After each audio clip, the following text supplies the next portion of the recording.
Supreme court का फैसल वाड़ा की press conference पर अस्कुद नोटिस। चीफ जस्टिस काजी फाइज ईसा की सरबराही में 3 रुकनी बेंच कल समाअत करेगा। फैसल वाड़ा ने गुज़श्ता रोज प्रेस कॉन्फ्रेंस में इस्लामाबाद हाई कोर्ट के जजेस पर तनकीद की थी।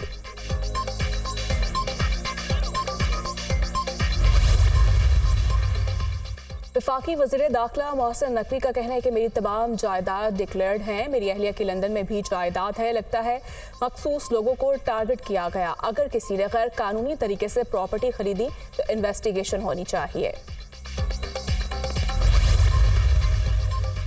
और जमात इस्लामी का लाहौर में हक 2 किसान मार्च। अमीर जमात इस्लामी हाफिज नईमुर रहमान, नायब अमीर लियाकत बलोच समेत दीगर की शिरकत। आज से एक बड़ी तहरीक का आगाज हो गया। हाफिज नईमुर रहमान का खिताब। प्रैक्टिस एंड प्रोसीजर के तहत अपील सिर्फ मुतासरा शख्स लाएगा। हुकूमत इस केस में मुतासरा फरीक कैसे है? जस्टिस अतर बिन अल्लाह का इस्तफसार। मुतासरा फरीक में फिर बिल पास करने वाले हुकूमती बेंच के मेंबरान भी आ सकते हैं। अगर इस तरह हुआ तो हमारे सामने 150 दरखास्त गुजार खड़े होंगे। एक कानून को मुअत्तल करके फिर रोजाना केस को सुनकर फैसला तो करते। क्या कानून मुअत्तल करके इसके खिलाफ बेंच बनाकर दीगर मुकदमात सुनते रहना इस्तेहसाल नहीं? हम कब तक खुद को पागल बनाते रहेंगे? क्या हम कभी बतौर मुल्क आगे बढ़ सकेंगे? चीफ जस्टिस के रिमार्क्स। कानून साजों ने ही मुतासरा फरीक के अल्फाज लिखे हैं। हमने कहा था जो केस हाईकोर्ट में ज़ेर इल्तिवा है उसमें मुदाखलत नहीं होनी चाहिए। अगर तब लाहौर हाई कोर्ट के फैसले पर अमल होता तो इलेक्शन बरवक्त हो जाते। लाहौर हाई कोर्ट ने जो इलेक्शन का फैसला दिया था उसके खिलाफ इंट्रा कोर्ट हुक्म जारी नहीं हुआ था। जस्टिस अतर बिन अल्लाह।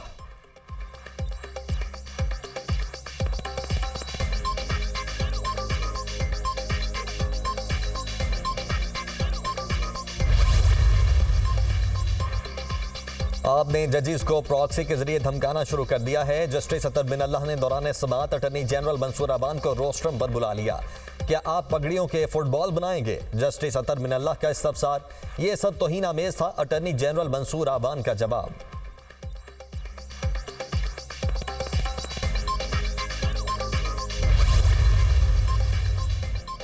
बानी पीटीआई की तस्वीर सोशल मीडिया पर वायरल। सुप्रीम कोर्ट पुलिस ने तहकीकात शुरू कर दी। सीसीटीवी कैमरे देखकर तस्वीर वायरल करने वाले की निशानदेही की हिदायत। पुलिस तस्वीर वायरल करने वाले के खिलाफ एक्शन लेगी। तस्वीर कोर्ट रूम रूल्स की खिलाफ वर्जी करते हुए ली गई।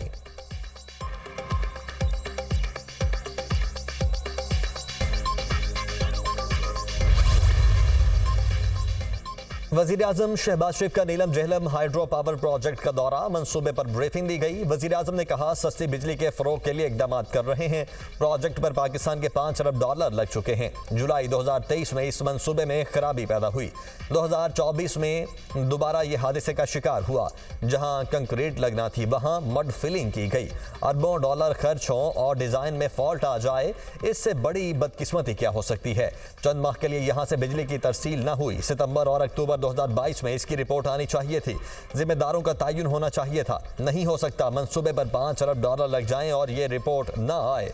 वज़ीर आज़म की मुतल्लिका हुकाम को रवामार रिपोर्ट पेश करने की हिदायत।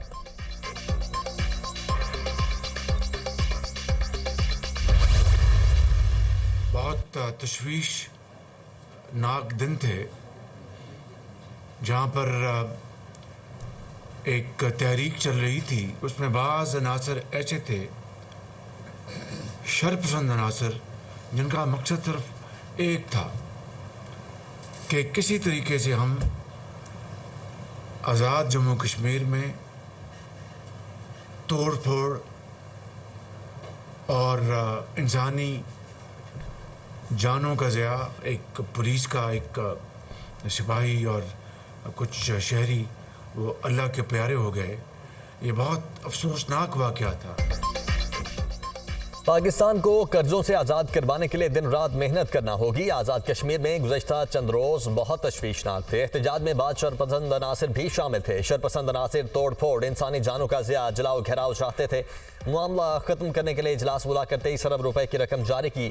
23 अरब रुपए आज़ाद कश्मीर हुकूमत के अकाउंट में मुंतकिल हो चुके हैं। वज़ीर आज़म शहबाज शरीफ का आज़ाद कश्मीर काबीना के इजलास में खिताब। कहा कि कश्मीरियों की हर फॉरम पर इखलाकी और सिफारती हिमायत जारी रखेंगे।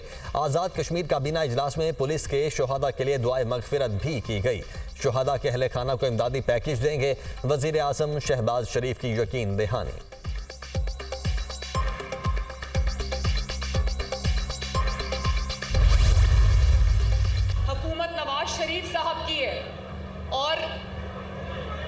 भी उनकी हुकूमत आती है, खिदमत का, तरक्की का सफ़र शुरू होता है, तो कोई ना कोई बहाना बना के, कोई ना कोई झूठा इल्ज़ाम लगा के उनकी हुकूमत को ख़त्म कर दिया जाता है। गंदम खरीदने में करप्शन के अंबार लग जाते थे, मैंने वो रास्ता बंद कर दिया। 400 बिलियन का किसान के लिए पैकेज लेके आ रहे हैं। गांव के अंदर अस्पताल चल के आएगा और आपका इलाज करेगा। पंजाब की कोई सड़क 5 साल के बाद टूटी हुई नहीं रहेगी।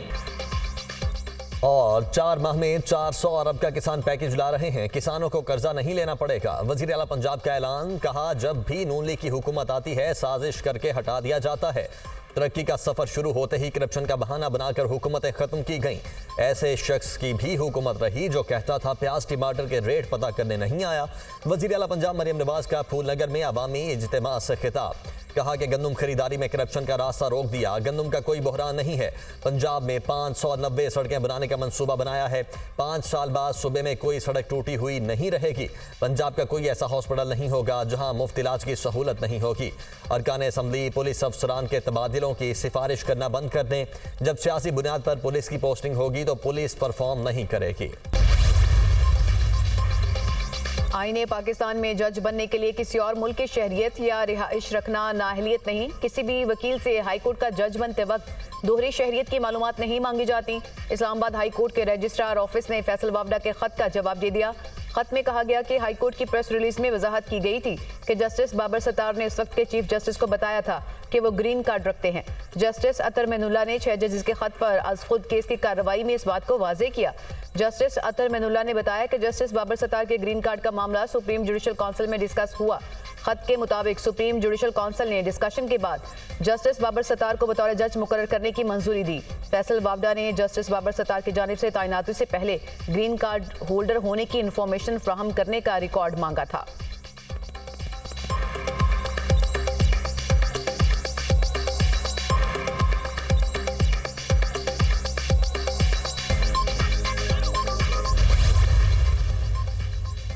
नौ मई पर बानी पीटीआई के खिलाफ थाना शहजाद टाउन इस्लामाबाद में दर्ज मुकदमे का मामला district and session court Islamabad में समाअत अदालत ने बानी पीटीआई की वरीयत की दरख्वास्त पर फैसला महफूज कर लिया। जुडिशल मजिस्ट्रेट उमर शबीर ने केस की समाअत की। 9 मई के 2 मुकदमात में वज़ीर आला KP अली अमीन गंडापुर की जमानत कबल इस गिरफ्तारी मंजूर। राजा बशारत जरताज गुल समेत 10 कारकुनान की जमानत कबल इस गिरफ्तारी भी मंजूर। रावलपिंडी की इंसदाद दहशतगर्दी की अदालत ने महफूज फैसला सुना दिया।